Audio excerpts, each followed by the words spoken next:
Hello my dear students, in this video we are going to do our algebra explanation for the next exercise. The very next topic is Venn diagram. अभी कोई भी एक information को if we represent it in a diagram it is easily understandable. जिस तरह हम graph बनाते हैं, एक पैराग्राफ में पूरे डिटेल्स दिया, suppose the graph regarding the population of different states of India, तो एक पैराग्राफ में आपको लिख कर दिया है कि so and so state Kerala में इतना पॉपुलेशन है, महाराष्ट्र में इतना पॉपुलेशन है, या यूपी में का पॉपुलेशन इतना है. ऐसे बहुत सारे सभी स्टेट के पॉपुलेशन को एक पैराग्राफ में लिख कर दिया है और आप उसको रीड कर रहा है 10 times. If you read then also it won't be stored in your brain. आपके दिमाग में इतना वो आइडिया इतना आसानी से नहीं मिलेगा, नहीं बैठेगा. But instead if a graph is drawn regarding the population of different states of India, x-axis and y-axis, and a bar graph, you have already studied what is bar graph. Bar graph बनाया with अलग अलग with different types of colors, कुछ indexes देकर, then at a glance you will understand which state has the highest population, which state has the lowest population, and which are the states having more population than a limit. ये सभी हमको एक glans में, एक झलक में हमें पता चल जाएगा. So that is the capacity of a diagram. इसी तरह हमने सेट्स को इतना देर देखा, कई डिफरेंट टाइप्स ऑफ सेट्स मैंने देखा, हम लोगों ने देखे. ये सेट को अगर एक डायग्राम में अगर रिप्रेजेंट करोगे तो इट इज इजीली अंडरस्टैंडेबल, वो बहुत ही जल्दी समझ में आ सकता. This idea was brought by, ये आइडिया को लेकर आया एक ब्रिटिश लॉजिक्स, जो एक ब्रिटिश मैथमेटिशियन है, मीन्स एक ब्रिटिश लॉजिशियन मतलब जो लॉजिक्स का कैलकुलेशन करने वाला है, यानी कि एक मैथमेटिशियन. उनका नाम है जॉन वेन. इसलिए ये जो डायग्राम्स है, this diagrams are called Venn diagrams. Okay, VENN, Venn diagram. So ये I am giving you. First of all, ये वेन डायग्राम में क्या डायग्राम्स को, कौन से शेप को यूज करते हैं सेट को रिप्रेजेंट करने के लिए. We can use a circle, we can use a triangle, we can use even a square और अ रेक्टेंगल. नॉर्मली ये सभी शेप्स को यूज किया करते हैं वेन डायग्राम रिप्रेजेंट कराने के लिए. Now here I gave a set. X is a set of A, E, I, O, U. X जो है एक सेट है, A, E, I, O, U है X के अंदर. This is the listing form of that set.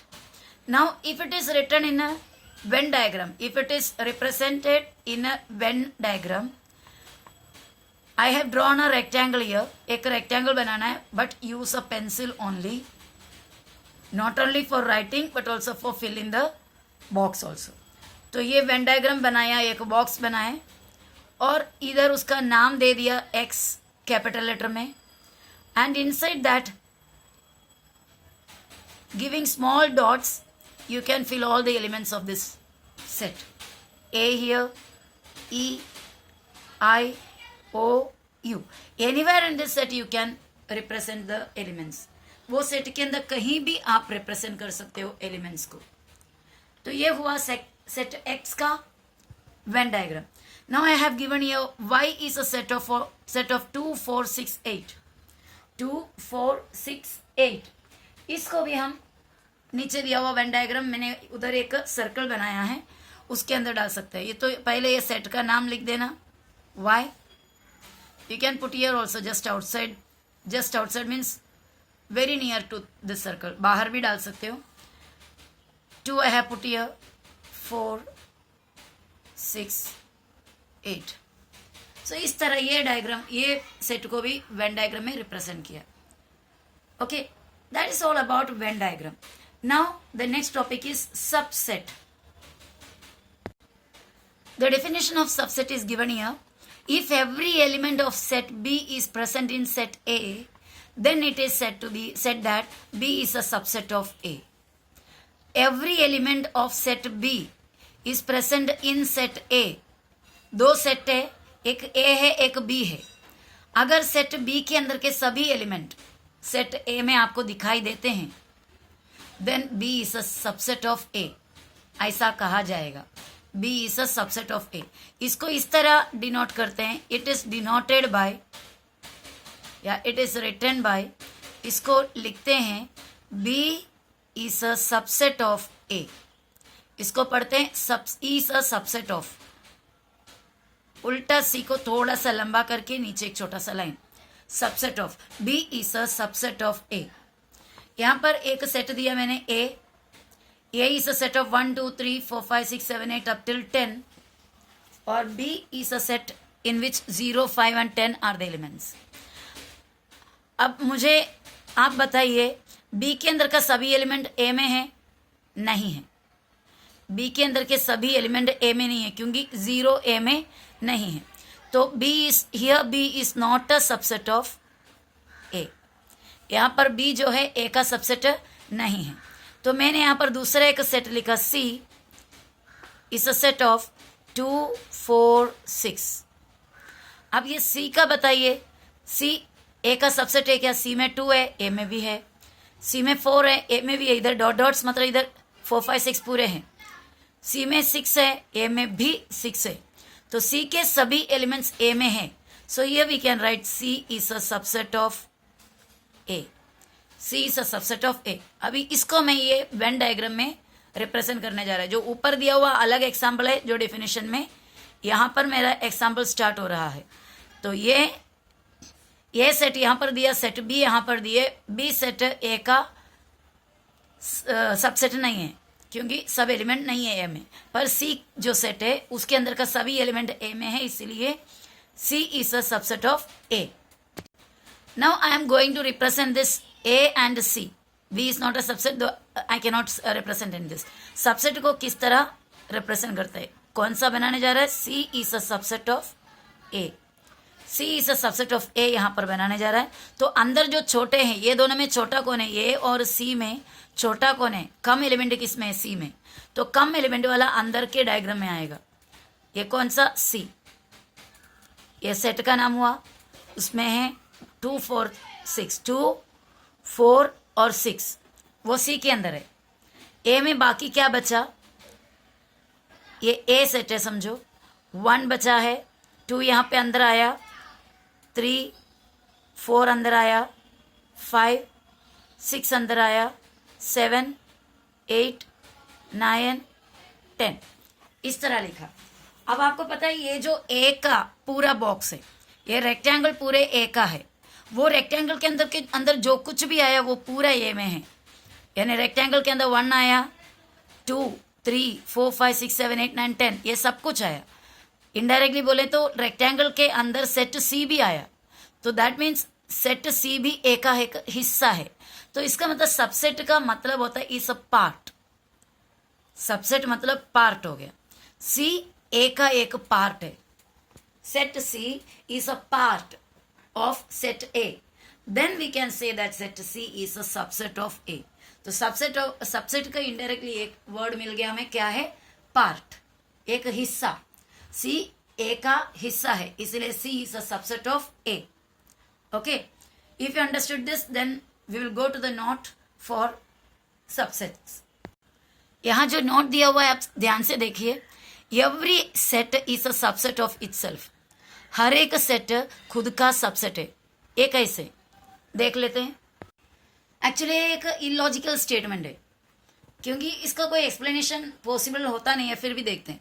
Set ए में क्या है? 5 10 15 20 25। A is a subset of A. A खुद ए के अंदर है ना, तो थोड़ा इलॉजिकल लगा ना। ये पूरे ए के सभी एलिमेंट ए के अंदर है, तो ए के अंदर नहीं रहा तो किधर होगा? तो ये जो इलॉजिकल बात है उसको हम इस तरह लिखते हैं, A is a subset of A या B is a subset of B. Every set is a subset of itself. हर सेट खुद का सबसेट है।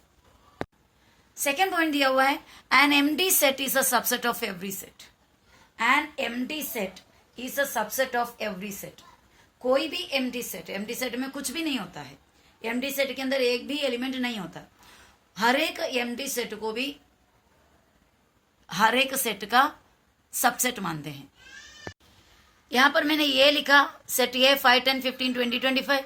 सेट बी को मैंने एमडी सेट बनाया और एमडी सेट। ओके, ये इसके अंदर है जीरो, मतलब nothing is everywhere, nothing is present everywhere, बराबर है। मिस्टर नोबडी हर एक जगह में होता है, तो इसके अंदर कहीं हर जगह में क्या है, ये भी एडेड है। ये ऐड करने से इसमें कोई चेंजेस तो नहीं होता है ना, तो इसलिए कहता है कि empty set is a subset of every set. हर एक सेट का सबसेट होता है एमडी सेट।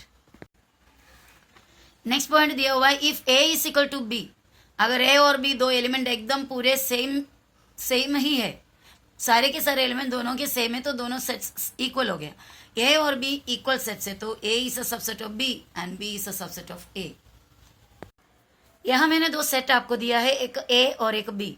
ए सेट में S T U V W और बी सेट में W V S T U, सब कुछ सेम है। देखो ए के अंदर का सभी चीज बी में है, एस टी यू वी और डब्ल्यू। तो इस तरह देखा जाएगा तो ए और बी दोनों इक्वल है, A equal B, set A और सेट बी इक्वल है। अभी देखो set A is a subset of B बोल सकता है क्या? एक कब बोल सकते हैं, जब ए के अंदर के ए के अंदर के सभी एलिमेंट बी में है तो हम बोल सकते हैं। ए के अंदर के हर एक एलिमेंट को चेक करो, बी में है, यस, सो ये स्टेटमेंट ट्रू है।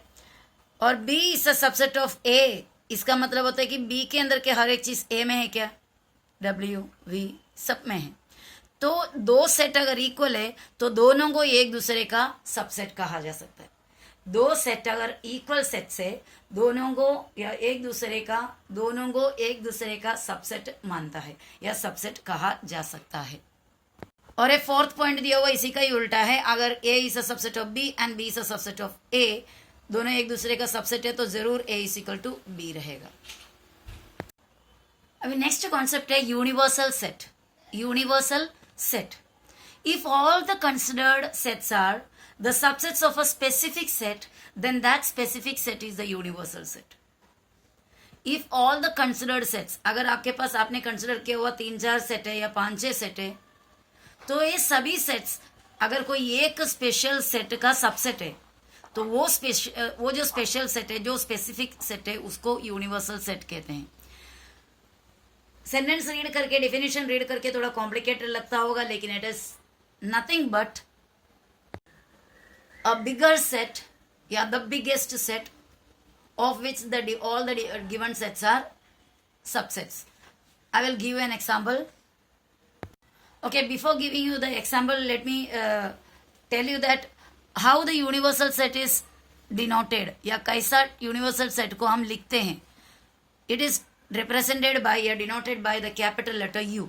यूनिवर्सल सेट को हमेशा कौन सा नाम देते हैं, U, capital U, not small letter. In Venn diagram also we can draw that universal set. For representing a universal set by using a Venn diagram, we should draw a big rectangle. कभी भी when diagram में अगर universal set को हमें denote करना हो तो वो यूनिवर्सल सेट रेक्टेंगल से रिप्रेजेंट करते हैं, सर्कल वगैरह इसके लिए नहीं यूज करते हैं। एक यूनिवर्सल सेट को वेन डायग्राम में रिप्रेजेंट करने के लिए we use a rectangle. Now here an example of universal set given. U is equal to, ये यूनिवर्सल सेट है इसलिए मैंने उसको U दिया, लेटर 1 2 3 4 5 6 7 8 9 10 11 12 13 14 अप टिल 20, पूरे नंबर से 1 से लेके 20 तक के पूरे। ये किस में आया, U में आया। अभी A is a set of 5 10 15 20। आप बताइए जो A के हर एक जो एलिमेंट्स है U में है, 5 है यहाँ पर, 10 भी है इसी बीच में, 15 भी इसी के बीच में, 20 यहाँ पर है।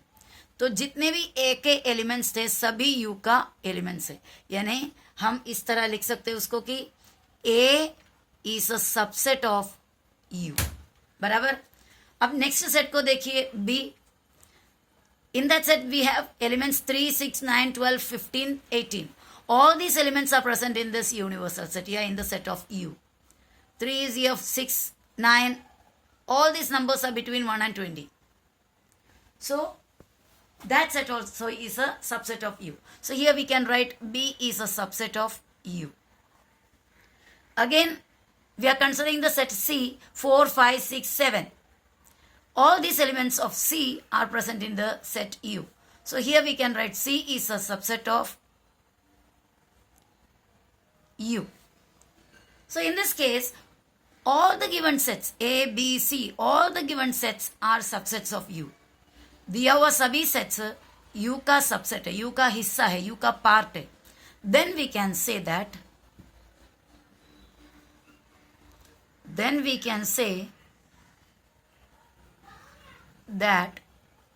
U is the universal set. U is the universal set. Universal set. Okay. Now the next concept to be explained is complement of a set. Complement. हाँ, क्या कॉम्प्लीमेंट तूने मुझे दिया, ऐसा जो वो वाला कॉम्प्लीमेंट, वो जो इंग्लिश में नॉर्मल बात करने पे जो कॉम्प्लीमेंट है वो नहीं है. यहाँ पर कॉम्प्लीमेंट यानी कुछ अलग टर्म होता है. यहाँ अलजेब्रा में कॉम्प्लीमेंट ऑफ अ सेट क्या है, उसका डेफिनेशन देखो. If you is a universal set and set A is a subset of you, then the set of elements of U which are not present in the set A is called the complement of set A, and it is represented by A complement. A लिखकर set A का नाम लेकर ऊपर छोटा सा एक dash या एक लाइन ऐसा मारना, इसको पढ़ते हैं A complement. A complement. तो A complement का मतलब क्या है, आपके पास एक यूनिवर्सल सेट है जिसका नाम U है, और आपके पास एक सेट है A. तो अभी सेट ए के अंदर जितने भी एलिमेंट है वो यू में है, और यू में एक्स्ट्रा भी एलिमेंट्स है. तो वो एक्स्ट्रा एलिमेंट जो ए में नहीं है पर यू में है, उसका एक सेट बनाओगे तो that is the complement of A. आपको मैं एग्जाम्पल के थ्रू बताती हूं. यहां पर देखो एग्जाम्पल दिया, U is a set of A B C D E F G H I. U जो सेट है उसके अंदर A B C D E F G H I इतना दिया. ओके. और ए में क्या दिया, ए ई और आई. ए में सिर्फ इतना ही दिया. तो यहां पर A is a subset of U, वो तो है. ओके. ये फिलहाल तो हमें लिखने की जरूरत नहीं, यहां पर हमको ए कॉम्प्लीमेंट जानना है. ए के अंदर का सब कुछ यू में है, that is why A is a subset of U. अभी ए का अंदर का छोड़ के बाकी क्या है, यानी ये यूनिवर्सल सेट में से ए को निकालो, क्योंकि ये है सेट ए में ए है, ई है उसको भी निकालो. मैं ऐसा निकालने के लिए, आपको समझाने के लिए इधर कटिंग कर रही हूँ, बट आप नहीं करना. ए छोड़ दो यूनिवर्सल सेट से, क्योंकि ए सेट ए में वो है. ई छोड़ दो और आई छोड़ दो. ए और ई और आई जो सेट ए के अंदर के एलिमेंट है उसे छोड़कर उसके अलावा यूनिवर्सल सेट में क्या है, बी है, सी है, डी है और एफ, जी और एच है. ये पूरे का एक सेट बनाओगे तो that is the set of complement of A. तो क्या क्या आएगा, बी आएगा. ए को छोड़ देना पड़ेगा क्योंकि ए सेट में ए है. तो सेट ए में नहीं जो सेट यूनिवर्सल सेट में है उसे ए कॉम्प्लीमेंट कहते हैं, यानी कि ए है वो नहीं लिखना. बी सी डी ई मत लिखो, एफ जी एच आई मत लिखो. सेट ए में नहीं होना चाहिए पर सेट यूनिवर्सल सेट में होना चाहिए, ऐसा सेट को ए कॉम्प्लीमेंट कहते हैं. Okay. The complement of set A is the set A itself. थोड़ा कंफ्यूजिंग है sentence, isn't it? The complement of set A is the set A itself. देखो, complement of A complement, complement of A complement, पहले A complement है फिर उसका complement. A complement दोनों complement को cancel करो, क्या बचा, ए. इसी तरह बी कॉम्प्लीमेंट का complement, that is B. Complement of B complement is B. ये भी हम एक्सप्लेन करते हैं कैसा होता, देखेंगे. यहां पर हमारे पास है एक यूनिवर्सल सेट 1 2 3 4 5 6 7 8 9. सेट ए में इंक्लूड किया 1 3 5 7 9. अभी ए कॉम्प्लीमेंट में क्या आएंगे आप बताइए. 1 आएगा, नो. 3 आएगा, नहीं. 1 नहीं आएगा, 3 नहीं आएगा. ओके, यहां से कंपेयर करते क्या आएगा वो लिखते जाएंगे. 1 नहीं आएगा, 2 आएगा क्योंकि इसमें नहीं है, 3 आएगा नहीं, 4 आएगा क्योंकि इसमें नहीं है, 5 आएगा नहीं क्योंकि 5 ए के अंदर है, 6 आएगा क्योंकि ए के अंदर नहीं है, 7 आएगा नहीं, ए के अंदर है, 8 आएगा क्योंकि वो ये में नहीं है, 9 नहीं आएगा, तो इतना हुआ ए कॉम्प्लीमेंट। अभी इस ए कॉम्प्लीमेंट का कॉम्प्लीमेंट बनाना, यानी ये कॉम्प्लीमेंट यूनिवर्सल सेट में है वो छोड़ के बाकी लिखो। ए कॉम्प्लीमेंट में जितना एलिमेंट आया उससे छोड़ दो और बाकी सब यूनिवर्सल सेट में लिखो, यूनिवर्सल सेट में से उठा के लिखो। 2 छोड़ देना है तो क्या लिखना है 1, 2 छोड़ देना है क्योंकि वो ए कॉम्प्लीमेंट में है। 3 लिख सकते हैं क्योंकि वो ए कॉम्प्लीमेंट में नहीं है। 4 नहीं लिखना क्योंकि वो ए कॉम्प्लीमेंट में है। 5 ए कॉम्प्लीमेंट, हमको किसको किसको कंपेयर करना है, इसको और इसको कंपेयर करना है। ए कॉम्प्लीमेंट का कॉम्प्लीमेंट लिख रहा है तो ए कॉम्प्लीमेंट और यूनिवर्सल सेट को कंपेयर करके हम लिखेंगे।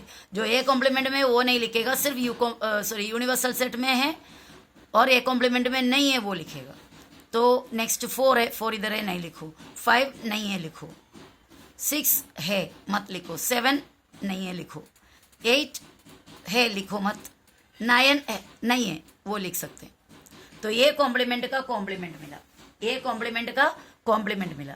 अब आप क्या करो, ए कॉम्प्लीमेंट का कॉम्प्लीमेंट, ए कॉम्प्लीमेंट का कॉम्प्लीमेंट, ओके दिस वन, और ए दिस वन, इन दोनों को कंपेयर करके देखो।